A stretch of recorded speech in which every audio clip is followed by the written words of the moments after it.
Je crois à la Sainte Église catholique. Nous avons développé ce dogme suffisamment longtemps, et surtout il est bon d'insister sur le fait qu'hors de l'Église, il n'y a pas de salut. Il faut donc appartenir à l'Église pour pouvoir aller au ciel.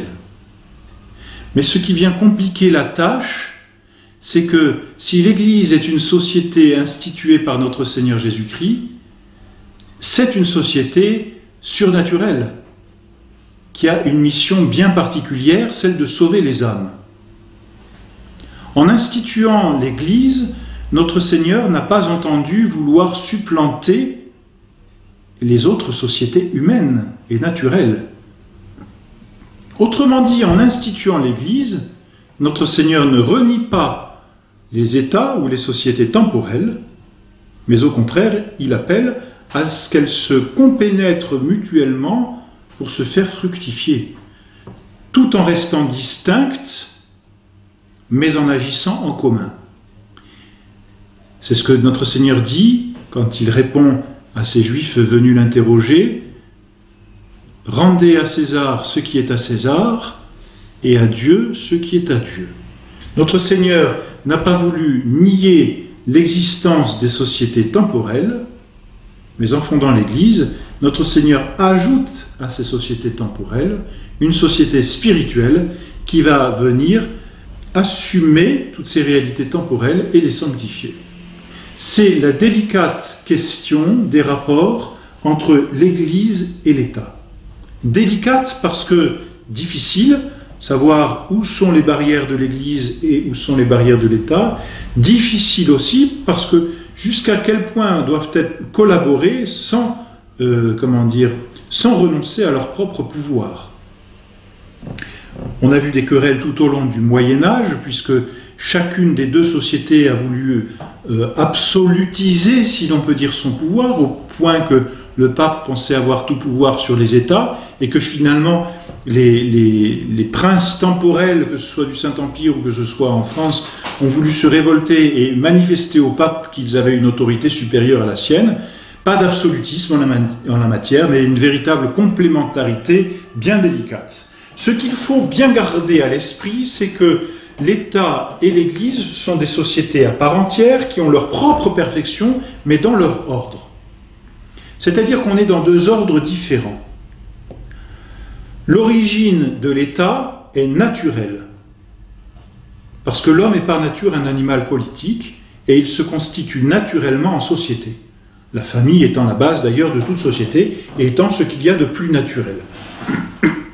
Tandis que l'Église, elle, n'est pas une société naturelle, elle est une société surnaturelle qui trouve son fondement non pas dans la nature de l'homme, mais dans la décision de Dieu, notre Seigneur Jésus-Christ, de fonder cette Église. L'origine de l'une et de l'autre est donc distincte et différente. La constitution de l'une et de l'autre sont aussi différentes. L'État, ou la société civile, pour l'appeler de façon générale, la société civile se donne la constitution qu'elle veut.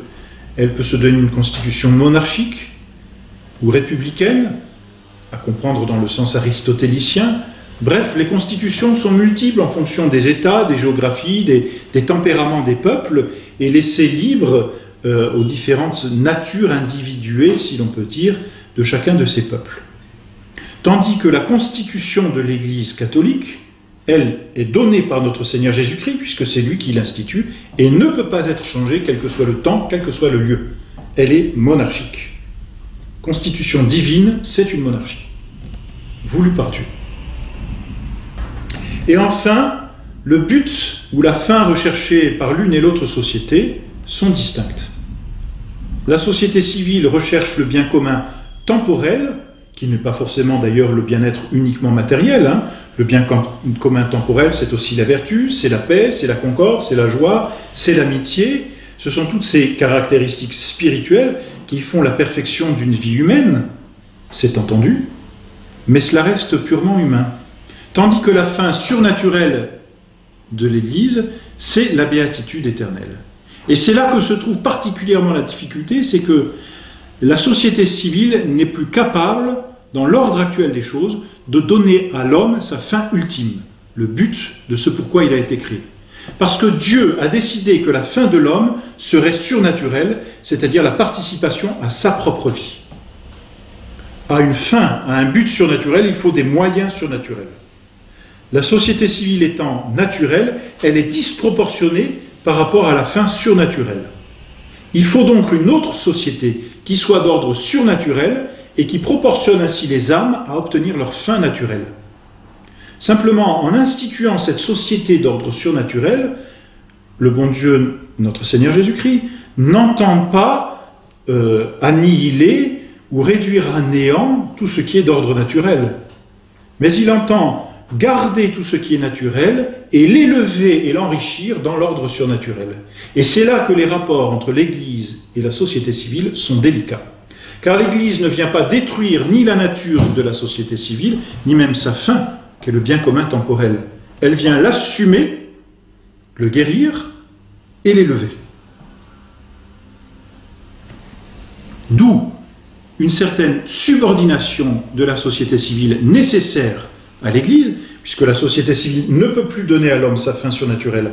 Il faut bien que pour donner la fin surnaturelle qui la dépasse, l'État ou la société civile se subordonne à l'Église, mais ce n'est pas la subordination d'un esclave à un maître au sens aristotélicien, mais c'est une subordination indirecte, c'est-à-dire que la société civile garde une certaine indépendance dans son ordre. C'est toute la difficulté des rapports entre l'Église et l'État.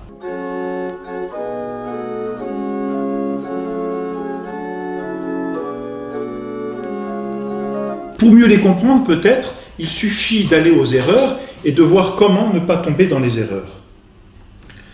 La première erreur, ce serait de les confondre les deux sociétés. La deuxième erreur, ce serait de les séparer au point qu'elles n'aient plus de relation.